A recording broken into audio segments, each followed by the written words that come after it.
Alkisah dahulu kala, di sebuah kerajaan yang bernama Pengging. Kerajaan tersebut dipimpin oleh raja bernama Damarmaya. Raja Damarmaya pun juga memiliki seorang putra yang bernama Joko Bandung.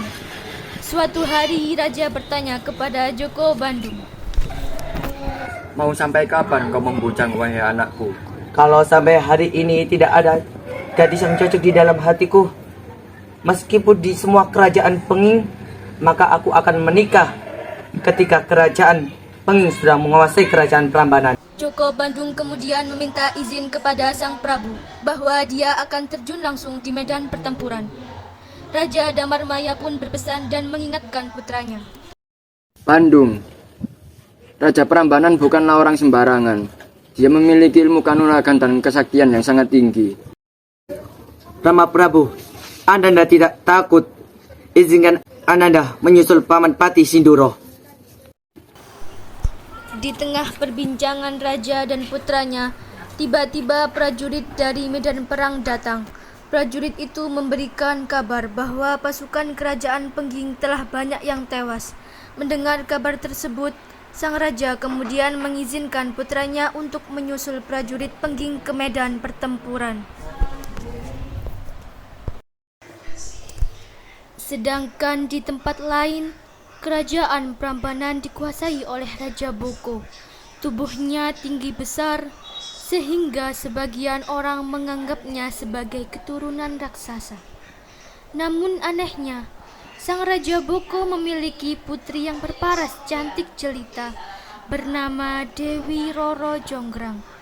Berbeda dengan sang ayah, Dewi Roro Jonggrang adalah seorang putri yang lemah gemulai.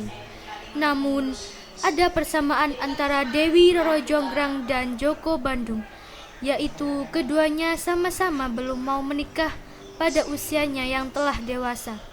Suatu hari, sang Raja Boko menemui putrinya dan bertanya, Sang putri itu segera menikah. Dewi Roro Jonggrang mengungkapkan bahwa dirinya saat ini masih ingin sendiri, sembari menemani sang ayah memerintah kerajaan Prambanan. Raja Boko kembali bertanya, "Sampai kapan akan seperti ini?"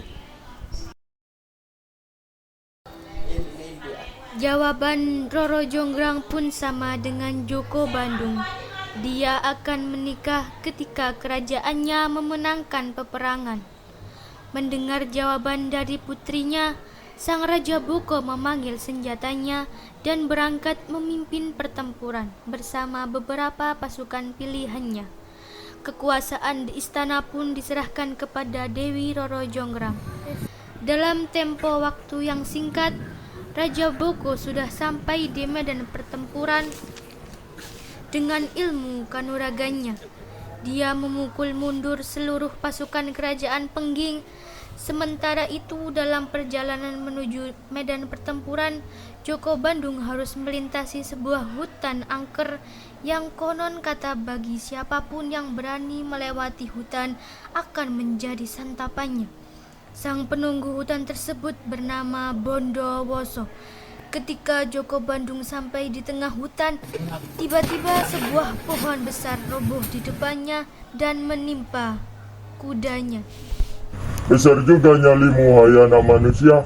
Apakah nyawamu memiliki rangkap tujuh sehingga kau berani melewati daerah ini? Aku tidak takut dengan setan belang seperti dirimu. Maju kau!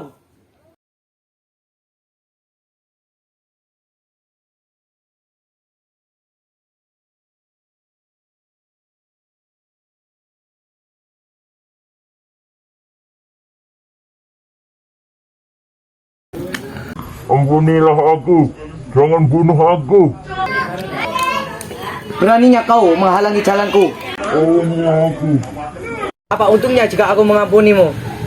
Aku akan bergabung dengan ragamu sehingga kau menjadi lebih sakti dan kau bisa menguasai jin di daerah ini. Baiklah, lakukan.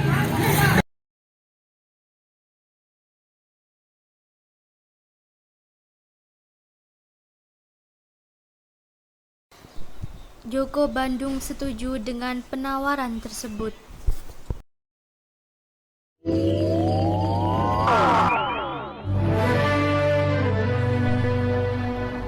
Sekarang jiwa dan namaku lekat pada dirimu, maka namamu berubah menjadi Bandung Bondowoso.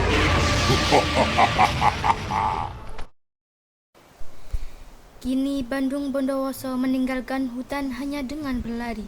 Tidak butuh waktu lama, dia sudah sampai di medan pertempuran. Terlihat banyak pasukan kerajaan Penggi yang bergelimpangan dan sekarat. Bandung Bondowoso sangatlah marah. Terjadilah pertempuran hebat antara Raja Boko dan Bandung Bondowoso.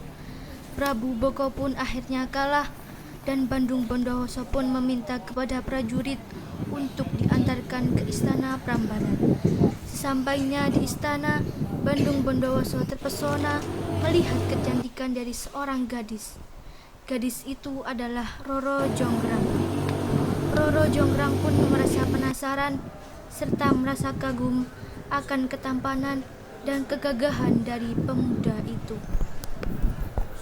Wahai gadis, siapakah engkau? Belum sempat menjawab, prajurit memberitahukan bahwa Raja Boko telah gugur di tangan pemuda yang ada di hadapannya. Sontak, Dewi Roro Jonggrang lemas tak berdaya mendengar kabar tersebut. Aku adalah putri dari... Aku tidak peduli siapa kau. Sehari ini aku telah menemui siapa pilihan hatiku. Maukah engkau menjadi permaisuriku?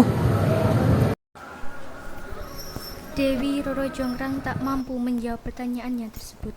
Dia sangat benci kepadanya karena Bandung Bondowoso telah menghilangkan nyawa ayahnya. Setidaknya beritahu hamba, siapa namamu? Nama hamba Dewi Roro Jonggrang. Hamba tidak bisa menjawabnya sekarang. Mohon diberi waktu. Baiklah, aku akan tunggu hingga sore hari ini. Akhirnya Roro Jonggrang menemukan cara untuk menolak secara halus pinangan dari Bandung Bondowoso.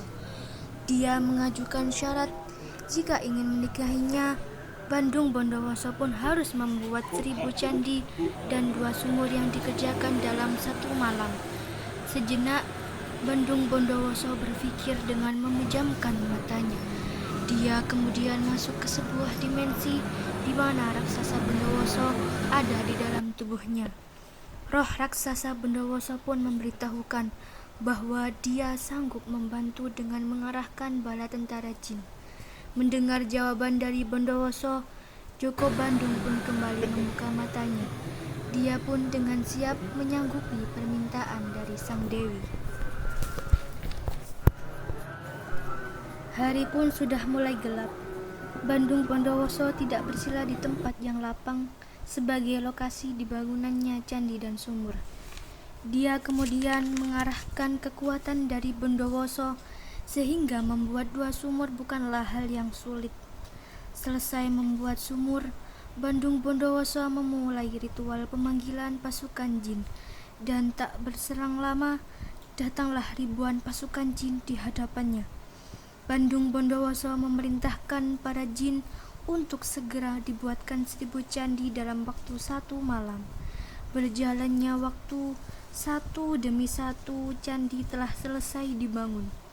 Melihat hal itu, Dewi Roro Jonggrang mulai panik dan cemas. Dia pun segera mencari cara agar Bandung Bondowoso gagal. Dewi Roro Jonggrang memerintahkan para dayang kerajaan memukul lesung sehingga terdengar suara riuh. Sementara para pemuda diperintahkan untuk membakar kayu dan tumpukan jerami di sebelah timur Prambanan. Akibat dari bunyi lesung yang dipukul membuat ayam jantan di seluruh Prambanan saling berkokok bersahut-sahutan, dan seketika itu juga ribuan jin yang mengerjakan candi ketakutan dan berlarian meninggalkan pekerjaannya. Padahal masih kurang 1 candi yang belum selesai dibangun. Bandung Bondowoso pun tak habis pikir mengapa fajar begitu cepat datang. Dia pun merasa aneh dengan sinar fajar merah di ufuk timur itu. Dengan kesaktiannya, Bandung Bondowoso terbang menuju tempat cahaya itu berasal. Bandung Bondowoso menemukan para pemuda yang sedang membakar kayu dan tumbukan jerami. Salah satu pemuda menjelaskan bahwa mereka hanya menjalankan perintah dari Dewi Roro Jonggrang. Mendengar jawaban dari pemuda tersebut, Bandung Bondowoso mengibaskan lengannya. Seketika tempat tersebut porak-poranda dan para pemuda terpental ke segala arah. Akhirnya, kembalilah Bandung Bondowoso menuju bangunan candi yang belum selesai dibangun tersebut. Namun sayangnya saat itu hari sudah benar-benar pagi. Sudah Raden, sudah jelas Raden tidak bisa membuatkanku 1000 candi. Maka dari itu, Cukup! Aku tahu ide perdebatanmu, Jonggrang. Raden ini seorang kesatria, dan seorang kesatria harus bisa menepati janjinya. Dan sekarang hari sudah benar-benar pagi, dan Raden tidak bisa membuatkanku 1000 candi dalam malam hari ini. Gigi Bandung Bondowoso gemertak menahan amarah. Dewi Roro Jonggrang pun nampak sangat ketakutan. Hai Roro Jonggrang, kau hanya mencari alasan. Jika kau tak mau ku bersunting, katakan dengan jujur. Kau gunakan tipumu selibat untuk mengelabuiku. Dasar kau keras kepala seperti batu.